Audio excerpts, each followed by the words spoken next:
All right, let's start, Phil. So if you can introduce yourself, I will introduce myself, and we can start this. Good morning, everybody. My name is Phil Samuels, and I'm the VP of Sales and Marketing for Intualize, the company that is putting on this workshop.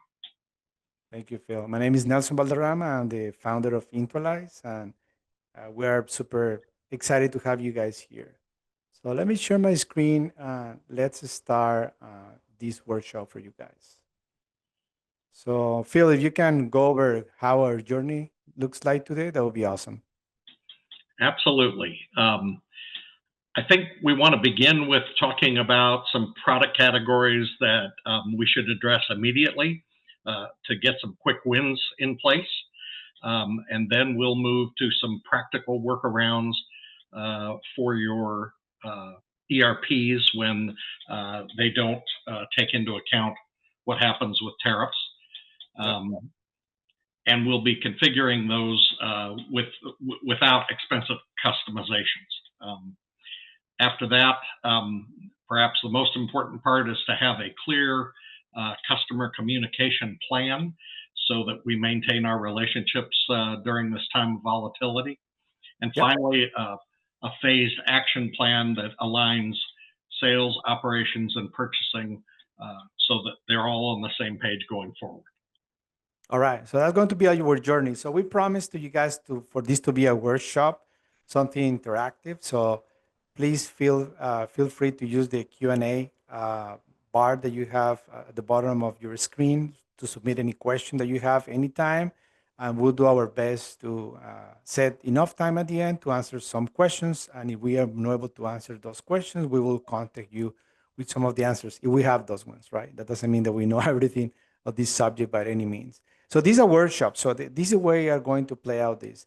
Phil Samuels is going to pretend or act as if he was a distributor of a cutting tool, distributor in the U.S., small, mid-size, and I'm going to ask him questions as we go over this workshop, so you guys can get a feel of how you guys can use this content in your companies. All right, so let's start here. This is kind of what we call chaos points in distribution, and these all come at once. But you guys see the different areas that we have here: purchasing, operations, finance, customers, and sales. And we had some of the friction points that may happen may happen in your company, or will happen in your company as tariff progress. As we know, tariff is out of our control. The U.S. administration can go different directions, and we cannot control that. We can control what we can do, and that's what we're trying to do here in this case. So typically things start here in purchasing when they receive an email notice or a price update or invoice surcharge, and things trickle down, right? There is a friction with operations because the data entry consistency, maybe a friction with finance because they get this emergency mail. Hey guys, we need to process this, invoice so we can receive these parts. Finance and customers may have some pushback of the steam of the communication of the invoices they have and so forth. So again, this is your example of the chaos that we have seen some of distributors experiencing. So I wanted to pose here questions for you, Phil. So you are this cutting tool distributor. So what would be your reflection about this, framework here? I think the primary thing that hits me about this is these are internal to the business. Obviously, the customers are external, but they are the business's customers, so they are familiar with them. I think the other point of friction is from purchasing to the suppliers. All three of those things are potential friction points and have an impact on everything else in the business. Yeah, I agree with you. And again, I think if we put a circle on that one, it would be a huge circle, right? Because, typically depending on your business model, purchasing is going to be in touch with the vendors, operations is going to be in touch with the vendors. Some of you guys, your salespeople, has relationship with the vendors because you need to negotiate or you need to go after certain markets. So completely agree with Phil on that one. All right, so this is kind of what you guys may be experiencing. So what we found out after talking with so many of our customers is that there are three critical information breakpoints. The first one is inconsistent vendor notifications, and you guys can read through a couple of examples here. The second one is ERP system configuration gaps, and the third one is customer communication disconnect. So the idea of today's workshop is for us to address some of these ones, to provide you guys ideas or frameworks that you can use with internally on your company to try to have a plan. So what success look like is that you guys can use this framework within your company, and you guys come up with a plan on how do we want to deal with tariffs, right? So those are the three breakpoints right here. So how you solve the chaos, how you solve these, three breakpoints. So we're trying to use an assessment metrics that we have using with our customers, right? When we're dealing with this. So this is the matrix, and you guys will see on the horizontal axis complexity to implement from low to high, and the vertical axis the impact from low to high. Again, this is just an example. I'm pretty sure that each of your business, these different circles are going to be positioned in a different way because it just depends, what that means to you and how complex it's going to be for you to implement. But we create this one as a baseline so we can use it. So I will walk, relatively fast on this one. Immediate action. Those are the three circles here: quick wins, strategic focus, and monitor. We will be focusing more on the first and second. The third and the fourth definitely is going to be a part of a different, workshop. But again, we wanted to focus at this with these ones. And as I mentioned, this is going to be different for everyone. So let's go over each of these ones. Inventory management, right? That's something that comes right out of the bat. And most of the distributors, that's the first instinct that they have. What do I want to do with my inventory that I have, or the inventory is coming at me? The second one is how can I capture the cost, right? Those cost increases that I'm receiving. And the third one is how I adjust my pricing to my customers. So that's kind of the immediate actions that we have here. So going back to you, Phil. So you are this, running this cutting distributor company, right? And I present this to you. What is your take here? What is the things that you will be either bothered by or that you like about this that you can implement? I think the temptation, obviously, is to look at that upper left quadrant and focus on that. Mm-hmm. But the lower left quadrant is important because that will allow us to prepare ourselves to attack the upper left quadrant more efficiently. Yeah. So do not overlook customer segmentation and getting your tariff classification system in place. Got it. Perfect. And something quite important here that we have seen with most of, all of our customers, which is when we present this to them, they wanted to do everything, right? They want to say, yeah, I want to have the whole 9 yards. What are you talking about? What we're talking about is prioritization. How do you prioritize things and you sequence things so you can orchestrate a proper change? And that's the whole idea here, is that these metrics should help your company to say, you know what, we're focusing first on inventory management for a couple of weeks. We will start on the cost capture, the price adjustment. That doesn't mean that you need to negotiate with vendors, right? But again, just it's a matter of a priority. All right. So how you can use this assessment metric for distributors. So this is the 5 steps implementation framework. Again, keep in mind that you're listening, to this workshop, either online or on demand, your company may be in a different readiness state, in a different complexity state, which we don't know. But again, this is a framework that can help you with that. So the first one is to prioritize the key product categories, right? So you can call it product categories. You can do a categorization, segmentation, classification, any of those words. The whole idea is that you have 5,000, 10,000, or 60,000 SKUs. Somehow you need to create a common language within your company that talks about those different products so you can do something about it. So let me get back to Phil. So Phil, you are running this cutting tool company, right? And you have thousands of products, right? What would be your instincts, right, in terms of some of the products related with some of these categories that we have created here? As I look at this chart on the left side, obviously those are the fast movers in the cutting tool realm. You'd be talking about quarter-inch drills or eighth-inch drills or 3/8-inch drills. As we move over to the right, if you're still looking at drills, anything half-inch and above, or the 64th sizes that are very unusual, but have very specific applications. And I think in the end, you have to calculate how much inventory do I have on hand that is pre-tariff, and how much will I be receiving post-tariff. Obviously, you may have a lot of critical A items on the shelf, but since they're moving faster, you're going to get to the tariff quickly. And on the slow moving items, hopefully you don't have a lot on the shelf. So anything you sell may be tariff added from the beginning. Okay. But again, what you just going back to what you describe a couple of items, right? Just an example for the audience. But maybe you are in the Janssen industry, maybe you are in the HVAC, maybe you are in the electrical, maybe you are in the fastener. We serve all those industries.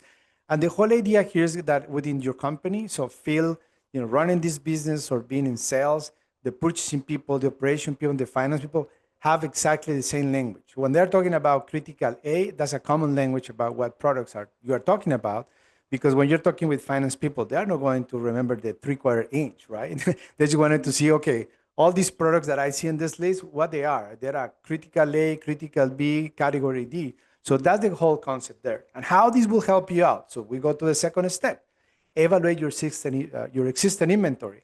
So the idea is that when you have this common language across your organization, then you can look into and say, okay, what do I want it to do here, right, with my inventory? All right. So let's go back to your example, Phil, in terms of what you do with inventory. So going back to you pretending to be the distributor. Can you help us out to understand how to use this? Well, I think as you look at these three opportunities to characterize what is in your inventory, you also have to begin thinking about how will you do the sales of these items to your segmented customers. Yeah. So a high pre-tariff inventory gives you a low-cost position, and you may want to take advantage of that with your strategic accounts. But with your drain accounts, the folks who don't rely on you, they shouldn't get the benefit of that thinking, because they've got to make up for all of the costs that you're absorbing as you go along in this process in an attempt to make your business profitable and continue to be a viable supplier for your customers. Okay, so let me translate that into the framework. So what I think Phil is trying to say here for everyone is, if you have these categories, right, and you already identified those critical A, critical B, which tend to be fast runners or fast moving items, and you already established what you wanted to do that in the tariffs realm, then you can align that and say, okay, what is high pre-tariff mixed inventory or low pre-tariff inventory, and then you are going to decide what to do. That's what we're trying to say here. So this is a complex matter. We just try to oversimplify it for you guys. But again, there is a layer of, I would say, complexity based on how you do this classification and based on what you have on hand. If you are, again, there are some distributors that have a high inventory turns, maybe let's say from 3 to 6. This will be relatively easier because things move faster. So you are going to do a decision that you can see right away. But if you are in the low moving, right, which may be in the 1 to 2 turns, this is a completely different ball game. So it's very important for you guys to see what we're going to fit with you. All right, so that's the first step. Let's go with the second step, which is going to identify the critical cost capture point. And again, it's a very long name, but we wanted to make sure it's very, hopefully sticky for you guys. These are the three, places where you're going to capture costs. Let me go one by one. The first one is vendor quote or price announcement. So if you are blessed by the fact that your vendors provide to you a price announcement and provide you a new price list, I mean, this is great. You can do it right away. But there is a lot of our customers and people in distribution that they don't get that luxury, right? They are pretty much send an RFQ, right, saying this is the new price, and by the way, we can honor this price for the next 15 days, and that's it, right? So it's very important for you guys to see how you're capturing these vendor quotes. In my experience working on this industry for 29 years, I will say that 90% of distributors, they don't use this data, which is gold. But that's up to you. I will say you need to go. So what will be an example here? 3M announced 15% increase. All this is made up, by the way. Effective April 17, the idea is that you can update your standard cost or location cost, static price, selling price, fixed price. We put all these different naming depending on the ERP system that you have. But the idea is you capture that cost there. This is forward-looking margin protection, right? So this is the best scenario that you can have. Let's go to the next one, purchase order creation. This is when you place the PO. This is typically what a lot of distributors do. They know that they are going to place a PO for $15 instead of $11, and they will going to create that PO. So this is the tricky, which is how are you able to update your standard costs, right? That reflects that replenishment cost that you are going to use for pricing. So you're changing the baseline that we're using for pricing, only for pricing. A lot of distributors, they don't do this. They keep going over the average inventory, which is very dangerous, a baseline in order to actually set pricing. So this is accurate order timing costing. Let's go to the third one, which everyone will do, which is when the shipment, is in your dock and you start receiving that, you're going to update either your standard cost or the landed cost, right? And this is pretty much the final loss accuracy. So why is this important? This is important because we believe that, we know that all of our customers are facing this, which is the vendor transparency level is quite different. You're going to have vendors with full transparency of the surcharges. You're going to have vendors that are going to say, depending on the product, I will be sending that to you, depending on the plan that I'm making that product. And there are vendors that, irrespectively what you said, they are going to say, these are a cost increase, here we go, and they are not going to tell you, right, what is coming from tariffs or what is not. This is typically the vendor behavior, right? And these are the ERP workarounds that we have. And we're going to go over, one of them, which is the no transparency whatsoever. So in this one, basically they are saying, it's, the example that we have, $15, but you don't know where is it. So, and let's assume that you don't have in your ERP system field that you can use, which it will be, there are some ERPs that they don't have that. So what you can do is you can create a shadow table with the estimated tariff components. I think that's going to be a little bit, you need to invest some time up front, but it's going to be extremely worth it. There are plenty of technology out of the shelf that you can use here between, MySQL, a table, and so forth. If you have any questions, reach out to us, and we can give you a couple of examples. And definitely use the standard cost updates at the 3 capture points. So this is something that you can do as a workaround.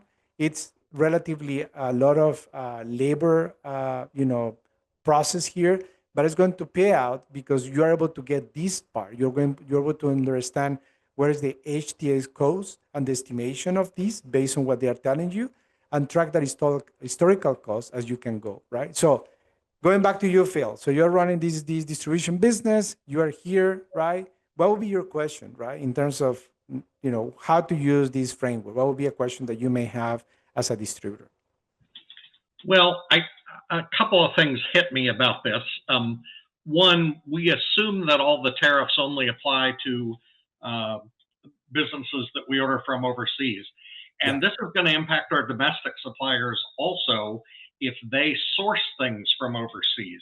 So it's possible that you can have a U.S. manufacturer, but their costs are going to be impacted by the supplies that they get and the material that they get. I think the other thing that I look at when I see these cost capture points is you can do everything right, and your supplier can try to be as transparent as possible, and yet you still get hit with unanticipated events. So it's possible that everybody says, "Hey, this is what we believe the tariff to be. This is what the shipping costs are going to be," and then when they hit the ocean, something changes. So just be mindful. We're trying to put you in the best possible position to deal with this. It's not a fail-safe. Yeah, definitely. And the whole idea here is you need to define what do you want it to do, which is the cost, capture point that you wanted to use consistently across the board, and how that is going to help you out to communicate with your customers and as well internally. That's the whole idea here. All right, so that's step 2. Let's go to step number 3, which is how do you establish strategic pricing adjustments as you go? So this is another framework, horizontal axis complexity to implement. Again, this is just an example. This is wholesaler readiness from low to high. Same thing is going to be an example. And I'm pretty sure in each of your companies is going to be different. So what we have seen is 3 scenarios. The direct pass-through, which is plain vanilla, right? The surcharge, where a vendor sent to you a surcharge and you have the ability in your ERP system to reflect that surcharge, and mixed scenarios, right? Where either the vendor is disclosing to you the surcharge, but your end user, they don't want you to have a surcharge, or vice versa, right? Where, your supplier is just giving you a, whole increase, and then your end user, especially the big ones, we have customers that told us that the end user is telling me, yeah, I want you to disclose what is surcharge. Well, I don't know that from my vendor. And they say, well, that's your problem. You try to figure it out. So that's kind of the three scenarios that you may have. And again, for your company, maybe that this complexity to implement is going to be high here or low here, and the readiness that you have is low or high. So again, bear that in mind. And that's why we come up with this, which is this is an exercise that we did with a couple of our customers. And this was an scenario, right? In terms of going through this. So this one was pretty much the scenario 1, 2, and 3. This was the first part. So can you go, Phil, and just describe to the audience in 30 seconds what was the conversation that we have here with this customer? Well, I think in scenario 1, a lot of people just thought it would be a direct pass through. I get a 10% tariff and I'll raise my prices 10%. Yeah. In the second one, some sort of surcharge, maybe to understand that you're going to lose margin if all you do is pass through the tariff itself. And then the third scenario was some sort of mix and match there, which they didn't anticipate as being a major situation. Yeah. However, we found out differently, didn't we?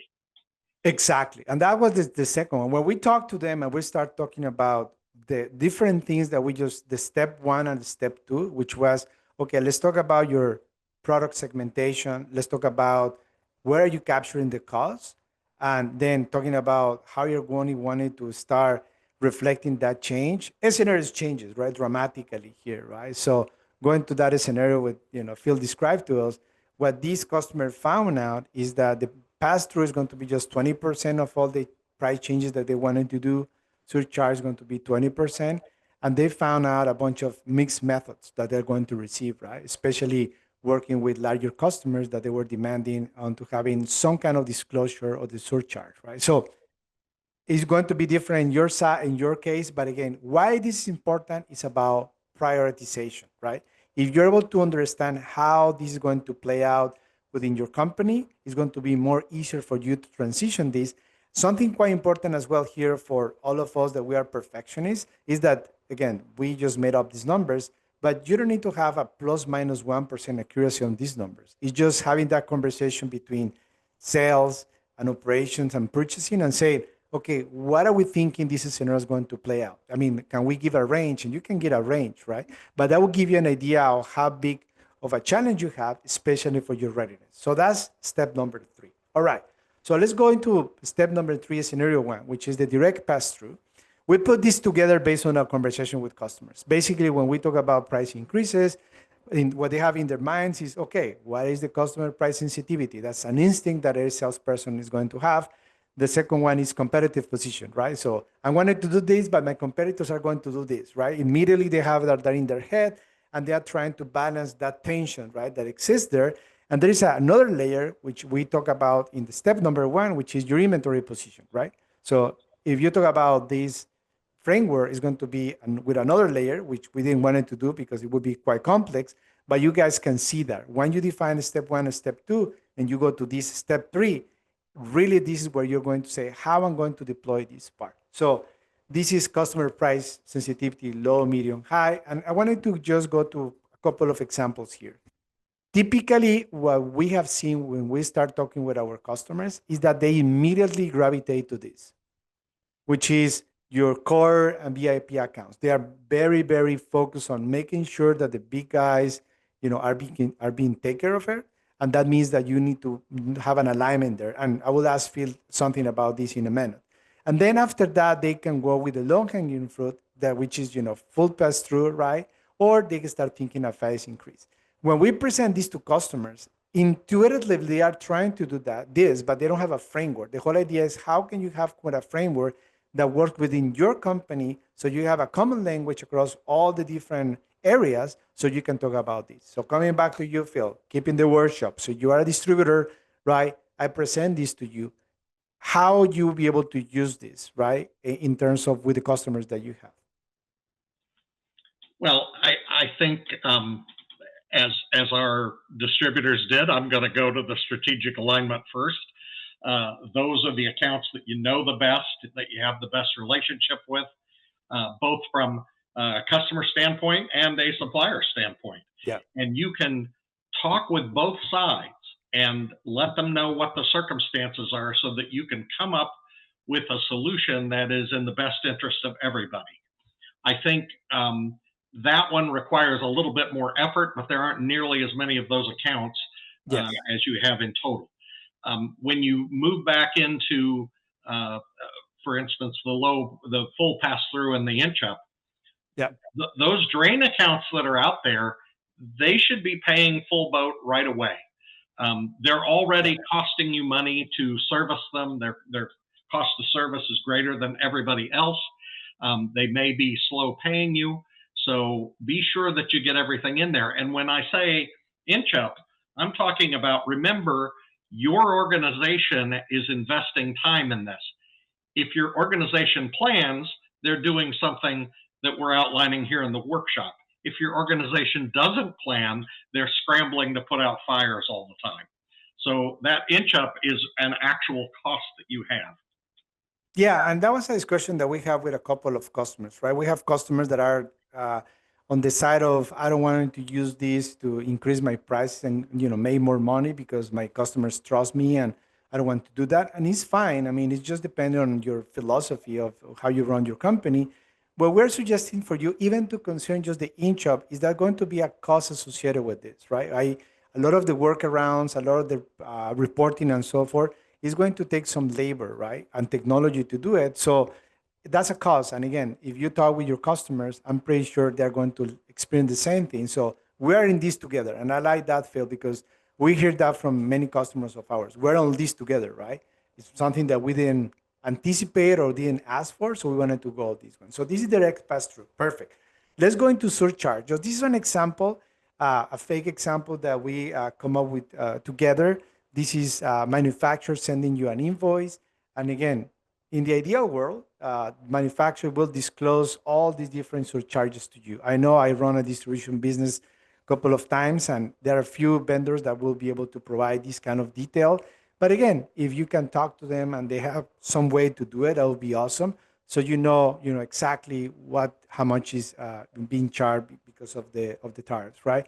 This is an example of an invoice from a distributor to an end user. Same thing here, which is how you are disclosing the different part numbers, the unit price, and how much was tariff related, and then you have total cost and tariff pass through. Again, these are examples. We know that some of the ERP systems are capable of doing this out of the bat. Some of them are working on that, and some ones are not going to produce this for you. So that's something that you need to work through. So this is the scenario 3 in terms of surcharge that part. So let's go on to optimize your ERP configuration, right? And we're going to use the previous framework that we use, right? We talk about full pass-through, inch up, and phase increase, right? Those are the 2 scenarios. Now, this is mainly for our operations, IT, purchasing people out there. I think salespeople wanted to say, just tell me how you're going to execute it, and that's it. But again, for the rest of the guys, we need to figure out how to do this. So as you guys can see here, for each of these price adjustments, there are some cost capture point that you need to decide. These are real life examples. So some of our customers, they live into the vendor price list increase, and they have to go through a different route that those guys that they need to do the cost capture point into the purchase order creation, right? These are the ERP system set up for cost capture. Again, these are a couple of examples based off your ERP system is going to be different naming, but you need to decide this. And also you need to decide what is the complexity for you to do this. Something that we have seen over and over for distributors is that before they plan, they go ahead. We have a lot of customers talking to us. I wanted to do this and I wanted to change this and this, field right away, but they don't have a plan together. So what I'm inviting you guys to do is to have some kind of framework together as a company to say, okay, these are what we wanted to do. This is what we wanted to achieve. and how that's going to impact my ERP system, and you guys can test it. So again, this is just what we have seen in the marketplace. Let's go over the other two, I would say, fields that we have here. So let's say we do a full pass-through and in-shop. That means that you need to define what's going to be your price configuration. Are you going to, in this case, the price basis is going to be that list price that you decided as a cost with discounts plus, cost plus, right? Depending on what you have from your vendors. Then what is the pricing hierarchy that you're going to use? Assuming that you have a good architecture of your pricing, you'll be able to say, you know what, I wanted to use the customer and discount group level pricing to do this file pass through, and I'm going to take all these A and B items to all these drain and standard customers. You have the list, and then you create, all the changes that you need to make to happen in order to go and have these price changes into your ERP system, right? So we're just giving you a little bit of the examples of things that need to go through and to make this happen in terms of your ERP system. Same thing with the phase increase stage price adjustment. So we're here, Phil, going back to the workshop. So we're here, and let's assume we are working in the same company. I cannot present this to you. What will be your reaction or your question that you may have on this? Well, I think at the end of the day, as essentially a salesperson by nature, I would be thinking, how are we going to communicate this with all of our customers? And the idea to automate or semi-automate that with an email process is very appealing, rather than having one-on-one conversations with everybody who places an order. Okay, got it. So in this case, this is definitely a conversation that needs to happen internally, but this is going to be the foundation on how you're going to communicate this. Because if we're talking about going back here, we're talking about full pass through, which is immediately, versus a phase increase that's going to be by stages, or strategic alignment is going to be different. So the whole idea is that you have this ready to go to step number 5. So this is just quick. I will go quick over this. What we are suggesting you to do, guys, is based on the ERP system that you have, is to get really familiar with your ERP system and the fields. Again, we're just highlighting here, a couple of tables that you will be interested on in the vendor to make sure that you are able to identify where they have the location. We have seen more and more that if this information is available on the location side, you can use this in order to start understanding the country of origin. If you have, something like this.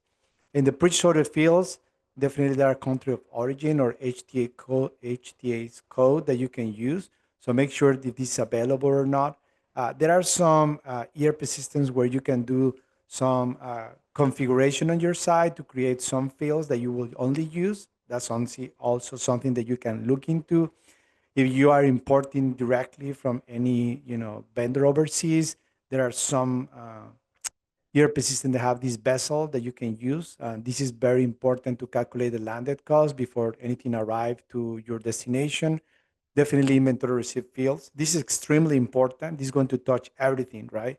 From your, how you cost things, how you price things, how you account for things. This is extremely important, and this is impacting your GL. So definitely you wanted to know this one. The pricing architecture, same thing, what is available on your ERP system, what is not available for you to do the implementation of the pricing. And definitely, what are the fields that you can have in your invoice. Again, this is just a example. Each ERP system has different naming and so forth, but we put it there, and I just put in bold those fields that tend to be much more important in your side. So let's say you go over the step 4, which is you optimize your ERP system. You are able to ready to go based on the strategy you have. Let's go step 5, right? Which is communicate this to your customer, which is what Phil alluded earlier, right? So all yours, Phil. So you are this company now. You have everything ready. You already went to, segment your products. You know how to use them. You have a common language across the organization. You decide which kind of, cost capture point you're going to use. You already told your people about how to use that in the ERP system. You already define how you want to do the price increases. And then everything is ready to cook, man. So then what?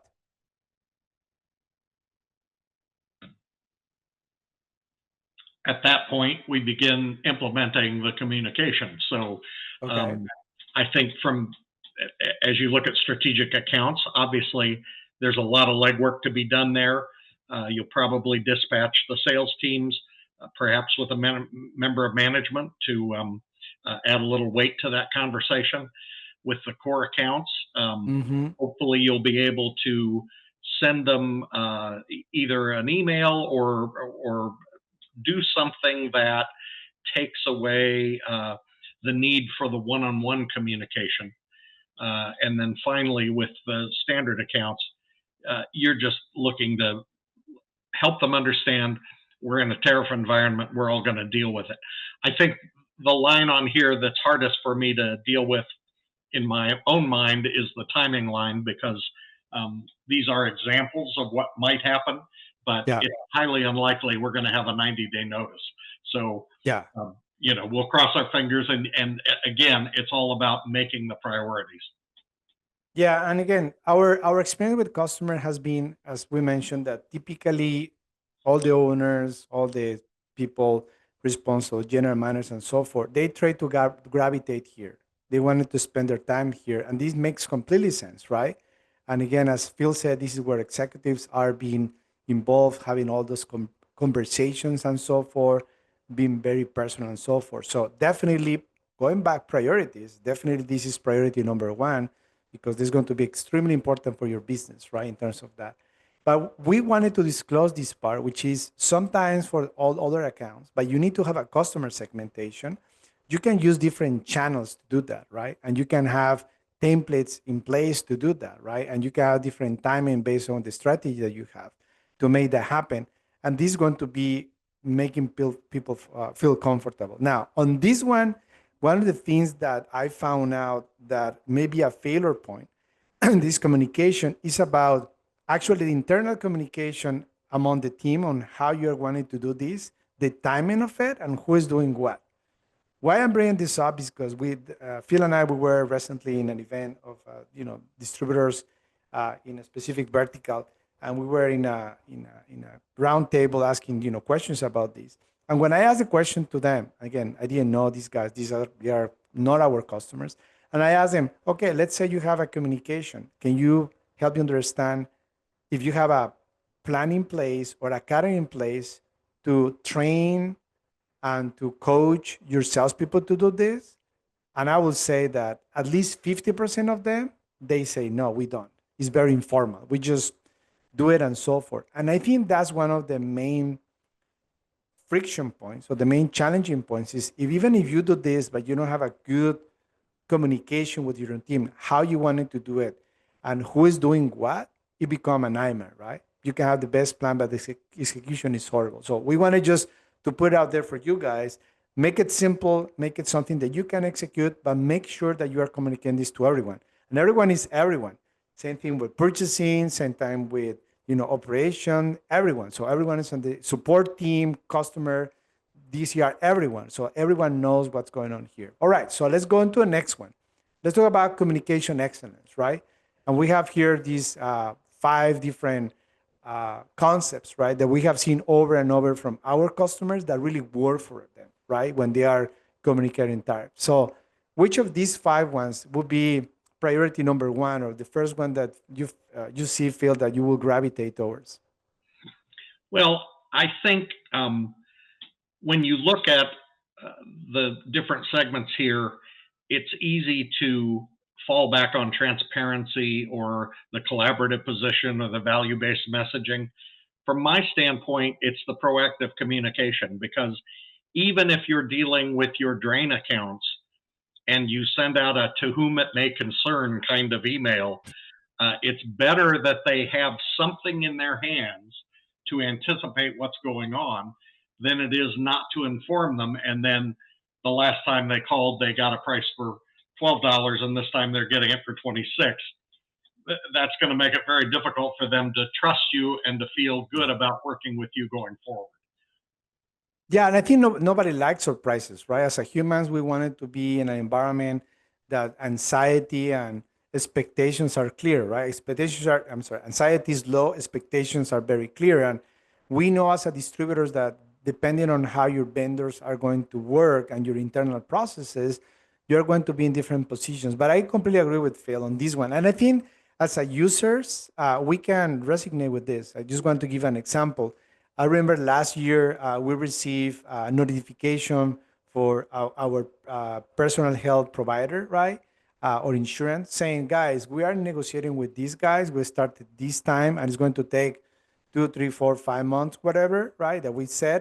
And this may change everything, which, your network and so forth. So I like that because it's giving me heads up about what's going on. It's not like I'm chasing the information and they didn't disclose any resolution. They said they were negotiating with this stuff. So if you guys have, especially with those big vendors, right, that you guys have, or vendors that are struggling to figure out how to do the tariff implementation on their side, it's better to have that proactive communication. Let's put it this way.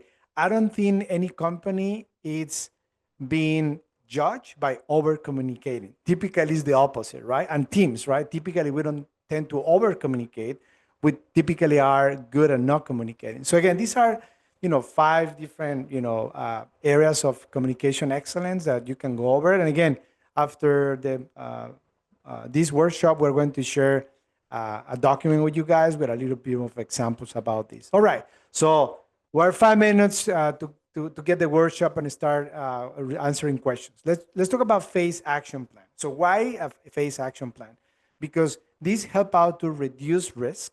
This help allow you to really orchestrate and plan things ahead with all the team. So what I'm going to present to you, it's something simple. Basically, it's for a small, mid-sized distributor. If you are a bigger distributor, we have a different framework that is include all the areas of your business, but this is the basic one.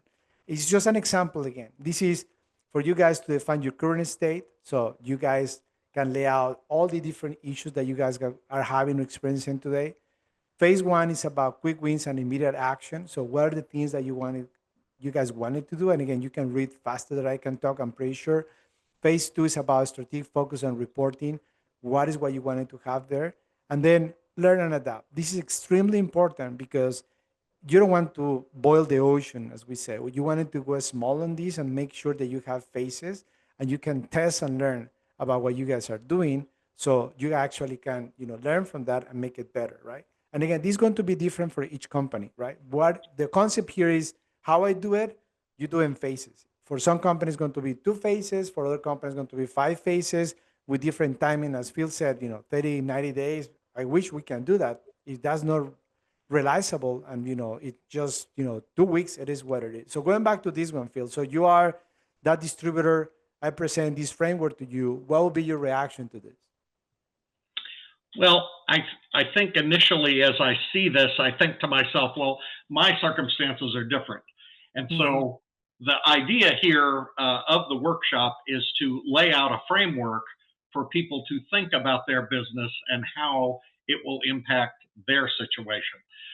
We can't know all of the details and specifics of each and every distributor that we work with in advance. But if you have some of these things to refer to say, okay, does this apply to me or not? Or will that idea give me something that does apply in my business? That's where the value comes in on this one.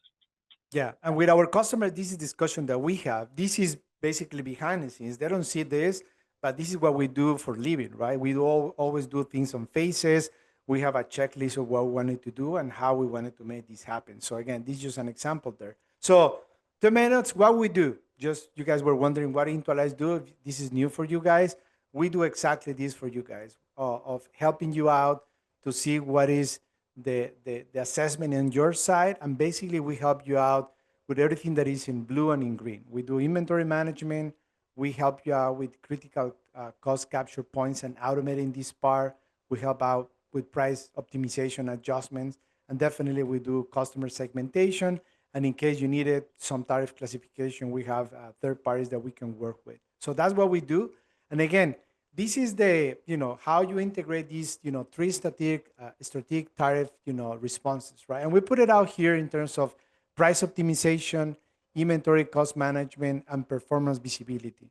And why we put this together here is for you to let you know that this is an integrated thing, right? This is not an isolated thing where you do, oh, I do inventory management or I do cost management, oh, I do price optimization. It doesn't work that way. You guys are doing this in your business somehow. Maybe you don't have this framework, but you have different framework that you are using.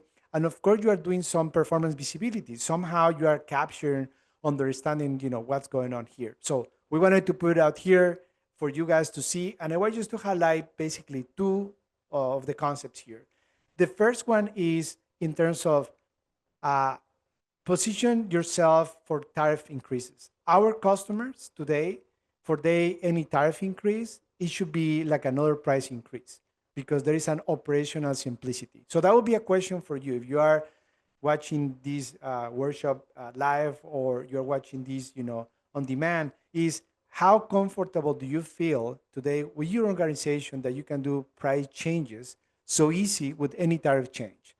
And this is, let's say, the administration say now all these countries are going to 150%, or all these countries going to be 0%, or anything that is imported from this and that is going to be whatever number you want to. How comfortable you feel here? If you say, yeah, it's very simple, we go for it, you are in a good shape. If you're not, maybe that's something that you guys definitely wanted to talk about it, right? The second thing is about, okay, how can you maintain an accurate inventory valuation across fluctuating tariff policies? So we have discussion with a couple of customers. We said, okay, do you do all this, right? You manage all these things. And let's say we are in December 2025, on June 2026, with all these changes, how your inventory valuation will look like, right? With all the changes that you have made. It's easy for you to identify not just the valuation, but as well what will be the basis that you're going to use for your pricing, yes or no. So if you don't have something at a standard cost or a landed cost, it's going to be very different for you to distinguish between the valuation that you have in your books versus the basis that you're using for pricing. And I wanted to leave you with that. If you're using average cost, you're in a very, very risk situation, big time. And the third one is just performance visibility. So going back to you, Phil, you are a distributor. I present this to you. What are the one or two things that stand out here for you? Well, I think the biggest value of a workshop like this is to say, okay, somebody's thought this through pretty carefully. Where do we stand next to that model? Have we thought it through as carefully as Intualize has? This is their business, and they have a pretty good handle on this. So, as a distributor, do I have a team in place that I can start implementing some of the low-hanging fruit here? Yeah. Yeah, and this is something that you guys can do. I mean, this is something that almost anyone in the U.S., Canada can do, based with the framework that what we provided to you guys. All right, so we have 40 minutes or less to go over some questions and answers. So if we can start, if you guys can start submitting some of your questions, that will be awesome.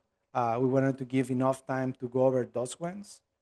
Uh, and we have plenty of participants right here. So let us know, guys, any question that you guys have.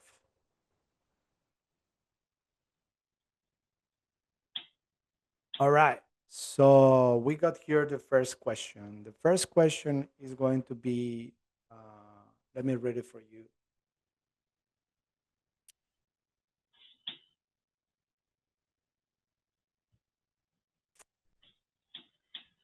Sorry, guys. I just wanted to change my screens. All right. So the first one is, my suppliers won't tell me which price increases are from tariffs and which are just regular increases. How do I explain price increases to customers when I don't have the tariff details? I think that's going to be for you, Mr. Phil.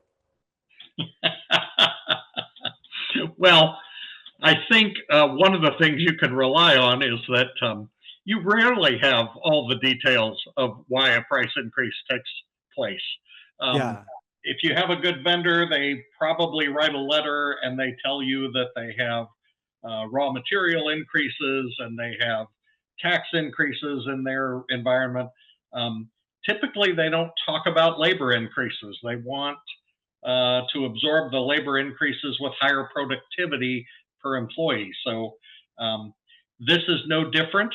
It's just that everybody understands that tariffs are out of our control. We don't have anything to do with whether they take place or don't take place. Yeah. Yeah. And again, this go back into how you segment or how you classify, right? Your customers and your products so you can come up with an answer on that one. All right, let's go with the second question. So here's the second is, can Intelize help us with automated vendor price list formatting? This is always a time suck formatting price files to fit our upload templates. Definitely yes. I mean, we have done this for our customers, and this is something that is labor intense. And definitely, I will say yes to this, and so let us know how we can help. And this is not just about the time sucking, but as well the accuracy, right? What we have seen over and over is that when you get these price lists from different vendors, different templates, a comma, a dot, a one, a zero, it may be the difference, right? Even unit of measure, right? So we do all that for customers. Let me give you an example. We have a customer back in 2023 or 2024. They asked us about this, and I think they were taking days, right, Phil, to do this thing, right? And they were taking days, and I say, Interest, can you help us with this? And we say, yes, definitely we can do this. And we automate the whole process flow, and that's something that typically today we can do in less than an hour, and we can automate it. So yeah, if you guys are interested on that one, that's a service that we can provide. All right. Second question that we have here. My ERP system wasn't built for tariffs. Oh, no wonder why. What's the simplest way to track tariff costs without expensive customization? All right. This is a tough one, and I know I won't name any ERP system here because we work with 8 different ERP systems, and I know each one has a cons and pros and how to use it. What I will say on this one is that has to do with the readiness that you guys are uh, in your organization in terms of processes, right? So I will give you 2 examples. If you guys are a low sophisticated company with few resources, right? Something like a Google Sheet or Excel can help you out to do that, right? To keep track of that. If you're able to automate the extraction from your ERP system and keeping like a secondary table, right? Doing all those calculations or tracking tariff costs. I mean, we have here from some customers that they are doing that manually, right? These are the increases, and I have sheet for each of the vendors and so forth. That will be kind of the low tech, but it's doable, it's manual labor intensive. In the other side, what you can do, there are ERP systems, I won't mention names, there are ERP systems that today they're allowing you to create a table. You can create tables in MySQL or any other database, and actually you can start mirroring with your ERP system. So everything that you are capturing on the ERP system is right back into that SQL database, and then you can start really just adding a couple of fields with information that you want. So low sophistication, relatively high sophistication if your ERP doesn't do it, but it just depends on where you are in that journey. Again, if you guys you want to have any feedback about this, we're happy to give you kind of how we do it, and then we can see if we can do it or you guys can do it. We're all for that.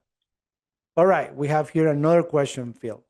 So, how do I explain tariff price increases to customers without losing them to competitors who might not be raising prices? Oh, this is for you, Phil. All right, you can take a couple of seconds just to think about that one. No, I actually have been looking at that question thinking, so in this workshop, we've given you a framework for dealing with different levels of customers in different ways. And if you have a core customer that is somebody else's drain customer, then you're going to treat them differently just because of the nature of the business relationship you have. But I think when you're talking about people who are not passing along tariff increases and absorbing all of that additional cost, and we haven't seen anything with less than 10%. How many businesses of any kind, much less distribution businesses, can afford to absorb 10%. So it'll be a very temporary situation if you're trying to fight with a competitor who's trying to eat all the cost. Yeah. And again, I think that fear of losing something, I think that's completely human, right? And again, we have seen this before. Actually, I would say that, and again, this is a customer of ours. We were talking about this, and he said, if we lose a core or VIP customer because of what you guys are suggesting to us, we will terminate the contract. And I was like, okay, I got the message, right? Right on. But let's talk about the segmentation that we have and how you guys are going to do that, right? Or how we're going to do that. And that's why we use this framework, because when you use this framework, you're talking about your inventory position, you're talking about how you are capturing costs, you're talking about how you wanted to do the price implementations, you're going to talk about the communication side. And that's quite important. So I said, yeah, I'm all for it, because we know what we're doing in our side, but also this is a collaboration effort where you guys need to tell us how you're going to communicate this. Let me give you a different example on this one as well. We get another customer, small guy, small, like 10 or $50 million in annual revenue, very successful company, in a very nice location in the US. And I was talking to him about it. We talk about this strategy, right? And they were asking me, okay, Nelson, let's say we do this, right? And we talk about the pass through and, which customers and so forth. And I asked him, I say, hey, look, can you help me understand how you're planning to communicate this to your customers? What do you mean, Nelson? Yes.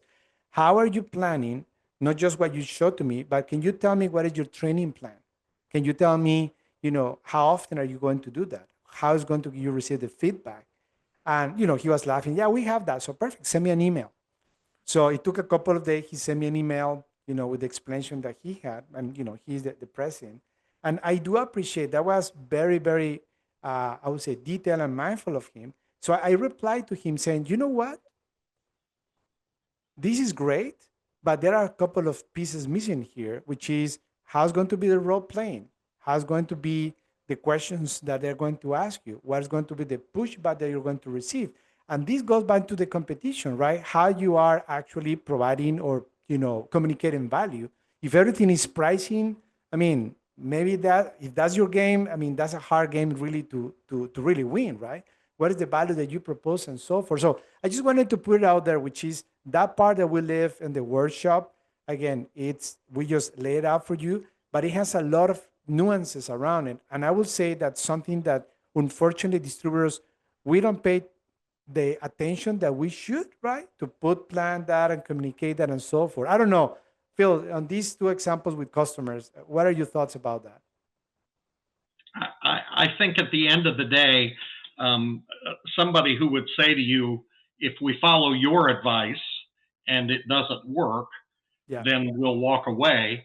My question would be, well, what would you do in place of our advice? What is it that you would consider to be a better alternative? Because again, we can collaborate with them and maybe come up with a third solution that is Yeah. better than what they have anticipated. And maybe they've considered some things that we overlooked. Yeah. All right. So we have 1 minute for the last question here. It's I'm getting tariff costs 30, 60 days after I already quoted customers. How do I price accurately when tariff information comes so late? So I think this is someone that is going to say, yeah, I quoted something and then I got something later on. Any suggestion there, Phil, on this one? Again, I think I even alluded to it in the workshop. You can do everything right Yeah. and then get hit with something unanticipated. So at that point, you contact your customer and you say, look, these are the circumstances that were in place when we placed the order. The circumstances have changed. Do you still want this product, or do you want me to send it back? And again, try to work out something that works for all parties involved. Yeah, I think the only proactive thing that I can think about it is make sure that when you are quoting, you're using the button of your form to disclose that, right? And again, I've seen all kind of examples like we're quoting and this is subject to this, this, and this, or this quote is valid for this, and this, or we're quoting this, but these are the things. Going back again, what we said, proactive communication, even in the quotes, are extremely important, right? To put it out there. And I remember when I started running a company in California, that was one of the first things that we check into was what it was in our quotes. So we provide that to our customers. All right. Well, we're top of the hour. We really appreciate everyone that was able to participate in our workshop. We hope that you guys like it. You receive the information from us about the recording as well as some of the documents. And again, if you have any questions, please feel free to reach out. And thank you again and have a great day. Thank you, Phil. Bye-bye.